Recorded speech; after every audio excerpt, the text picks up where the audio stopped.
All right, good to see everybody. Recapping the game. I thought it would be a challenge. Figured Wofford's probably the best 9-win team in the country. What I thought about them defensively going into the game, and I talked about this, I thought they were pretty good on defense, and I still think that.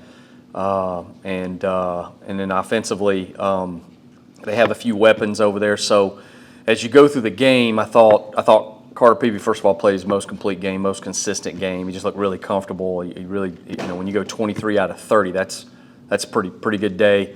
We started off, we stopped them. I think we ended up having a 99-yard drive right out of the gate. So that's really good to start off fast like that. I thought offensively we probably had our best, in a lot of ways, our best half. I think we were around 250 yards, but yards don't matter because we weren't getting points. We needed to be at the 20, 21-point mark by halftime with what we were able to do. But we had a few miscues there on some critical downs. We did miss a field goal, so that kind of kept us from putting points on the board. Defense played really good. They gave up the one big play, the slant route in the middle, where the kid outran us a little bit. But other than that, I thought our defense played really great again. Second half was wild. There was a moment where I think we had the ball first to start the third quarter. We got a holding call, backed us up, got a sack, punted. They go down. We stop them on 4th and 1, another huge stop by the defense, and then we go 90 yards offensively to make it 17-7. Then boom, Zoo gets the sack and the fumble and the touchdown. So complimentary football there, causing a turnover. That helped us separate. Now the ending was kind of crazy a little bit. It got a little weird. We got some learning to do there, especially with our onside kick, our hands team. We got to do a better. We did a real good job the first time. Second time we did not. We had a bad situation there where we did not have a good punt coming off the goal line, which set them up. So things we can definitely clean up, but defense is playing outstanding. Our defense is going to give us a chance to win every week. I thought Lance Wise played his best game of the season. Obviously, he had the big touchdown return, but he just was active. He made a difference in the game, just offensively, it's just being more consistent in some critical situations to stay on the field. But I thought we played one of our better games. So it was a tough game. I knew it would be. It's good to get the win.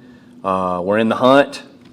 We got a big game, obviously, this weekend to go up to Cullowhee and play Western Carolina, and they're good. They're a good team, and they're playing well. They're playing with a lot of confidence. So they just came off a loss to Furman. But I know we probably played our best game since I've been here against them last year. I'm sure that they'll be thinking, they'll be getting after us this weekend. But if we'll go do what we're supposed to do, play good, solid defense, we got to continue to get more production from the offense and not have some critical errors, special teams wise. But our kids will go out there and compete, and we'll be excited about the opportunity up there. I think it's supposed to be a great weather. It's going to be a nice day in the mountains. This is the reason why you play is to get in games like this and keep yourself in the hunt. So we're excited about that opportunity. Questions for me? Given, maybe Carter's best day, as you said there, but only the small lead you guys had at the half, what was the message to your guys at the locker room? And, did they have a good look about them? Did you feel like you left points on the board in the first half? I did feel like we left points on, out there the first half, but the kids had a good look about them. We talked about it. Hey, you got to win tough games like this in the Southern Conference, and in the third quarter we separated, and we made plays to do it in difficult moments. Getting a stop on 4th down, driving the ball on a long drive, and then causing some turnovers, so we separated it when we had to. So kids had a good look about them. It was a good win for us. Got to keep getting better, but like I said, we still got we can still do some things if we'll just go play well. I feel like it's probably the biggest fourth quarter you guys have had offensively this season. Is there anything to that, and just what does that say about, all right, we didn't have the degree of separation earlier that we wanted to, but let's hammer this home kind of thing? Like I said, just those 90-yard drives or 99, whatever, the first drive, you got to do a lot of things right because we didn't have a lot of big plays in those drives. We didn't have, I think we had 5 explosion plays, which explosion plays for us are runs of 12 or more or passes of 16 or more. We had 5. We'd like to have 8 to 10 in a game, and they did a pretty good job. It's hard to get behind them. They double covered Ty a little bit, which made them a little bit susceptible in the run game. Mixing that up, but we need to get more points out of the first half. That would make the game a little simpler, but we didn't, and then we played better in the fourth quarter and separated. So sometimes hopefully you learn something. You got to be a psychiatrist these days, right? So I'm going to spin it. Hey, man, we learned something about ourselves right there. All right, we pushed through. We got better. Got the win. When it could have gone the other way. There was some time there where it could have gone the other way, and it did not. We didn't let it go that way. What was your view of Zoo's sack? I wasn't sure who it was at first. I figured it was him. I just saw him come free and smoke the guy, and then I didn't realize it was him that also. It's nuts over there sometimes. So I just kind of like, who got it? And they press box. Yeah, Zoo sacked. I said, well, who scored? Zoo did. That's pretty dang good. Get a sack and a fumble recovery and a touchdown on one play is pretty good stuff. I mean, what can you say about him as a player? I saw you go over to him on the sideline after the play and just give him some love. I mean, everything that he's done for this defense, and to see that kind of come through in that way. Sure. He was excited, and Zoo's he's in his final year of eligibility. He's a guy that's been loyal to the program. He's been a good player for us. He's a great kid. Okay, he's a hard worker. He's a team guy, and you want to see good things happen.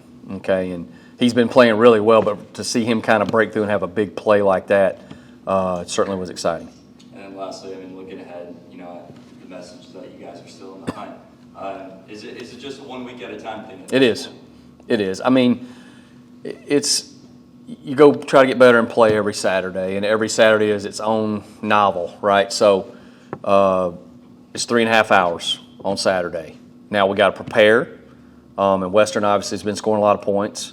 Wide open offense, throw it around, really fast running back, all those things. But playing pretty good defense, so that'll be a great matchup.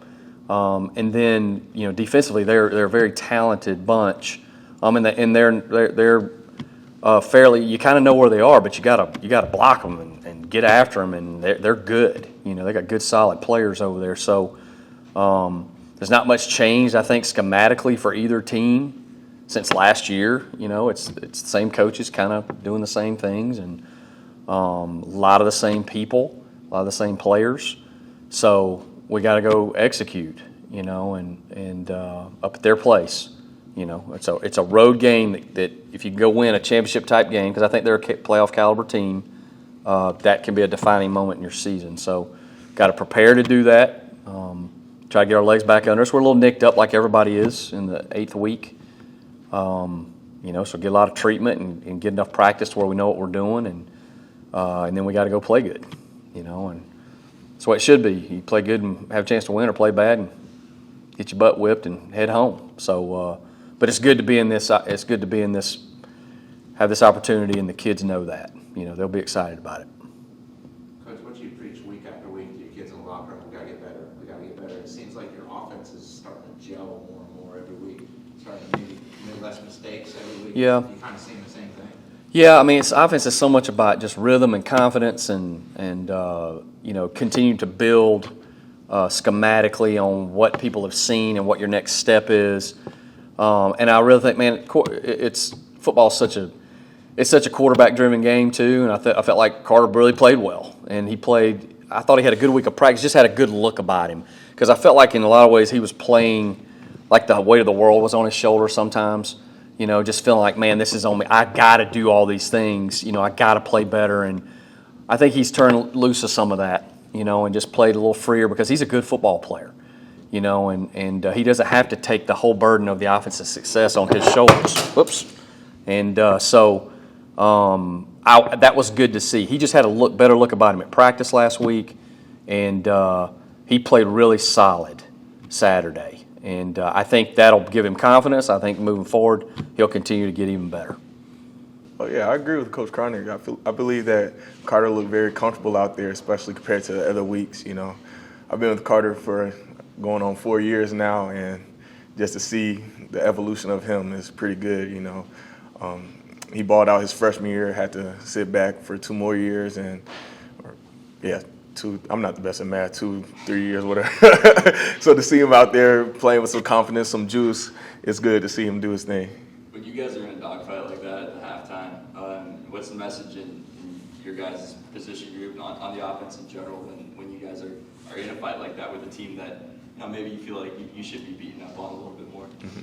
Well, in our position room, it's just continue to do your job, just keep pounding, and at the end of the day, something's going to break open, and that's normally what happens. As far as the team, just everybody has to continue to do their job. If you don't do your job, then you're more sustained to have bad things happen. So everybody just has to do their job. And then in the fourth quarter with Zoo's sack and fumble recovery, and then Lance's pick six. Mm-hmm. To your point about it finally breaking open, was there any doubt that the defense was going to do something like that? Oh no, there's never a doubt. I mean, for as long as I've been here, the defense has always been the ones that consistently does their thing, And so I've always had faith in our guys. Isaac, when he's out there healthy, Ken, Lance, Zoo, I'm always knowing that those guys are going to do their thing. All right, what was your view of the sack, fumble recovery? I'm like Coach Cronic, man. I didn't know what was going on. I mean, I saw the sack on the big screen, and then next thing you know, I just see a flood of people in the end zone, and then I just see everybody jumping on Zoo's back. I'm like, okay, I guess he scored. So I was pretty happy with what they did out there. As kind of an outsider looking in, as a running back, how good is this defense right now? Our defense? Yeah. Oh, yeah. I believe they're one of the best in the country, if not the best. Those guys go out there, bust their behinds every day. Coach Taylor's on them, Coach Cole's on them, Coach Adams on them. I mean, they have no choice but to go out there and produce. So, but then when you got a back like me going out there and trying to give them the work every day, I mean, you go out there and perform. And then lastly, looking ahead to Western, given you guys' history with them, does that give you guys a little extra confidence boost going into this Saturday? I would say so. But at the end of the day, like Coach Cronic said, I mean, it's week by week, So this week, Western Carolina is our opponent, and we can't treat them differently than we treated Wofford. So, I mean, just another game, if you ask me. What can you say about Sullivan and what he means to that defense? He's a huge part of the defense. He's a guy that can come in and make a play and change the game around instantly, you know what I mean? And when you have somebody like that on the defense who's a key playmaker, then you realize his value very quickly in the game. The offense has to respect him, and when the offense has respect him, that gives other players on the defense a chance to make plays as well. So, for as good as you guys have been, I know you guys are always hungry to get another turnover or whatever it might be. Did you guys feel like there was something that you still had to show in the second half, and is that maybe why the fourth quarter went the way it did? I feel like our mission is always the same throughout the whole game. Like Woo was saying, in the first half, we didn't really break open how we wanted to. We didn't have the takeaways. We didn't have the dominance that we wanted. And so the second half, the mission was the same: go out and prove who we are. Play our brand of football. And I think we definitely did that. Same question I asked Al. How good is this defense right now? How confident are you guys going into week after week, and the fact that you are going to keep this team in it? I feel like we're really good, especially right now, knowing that in the past the offense had some struggles, so the game was on our back. But as the offense starts to gel, our mission, like I keep saying, is going to stay the same. We're going to play our brand of football. We're going to go out and dominate like the defense that we are. And yeah.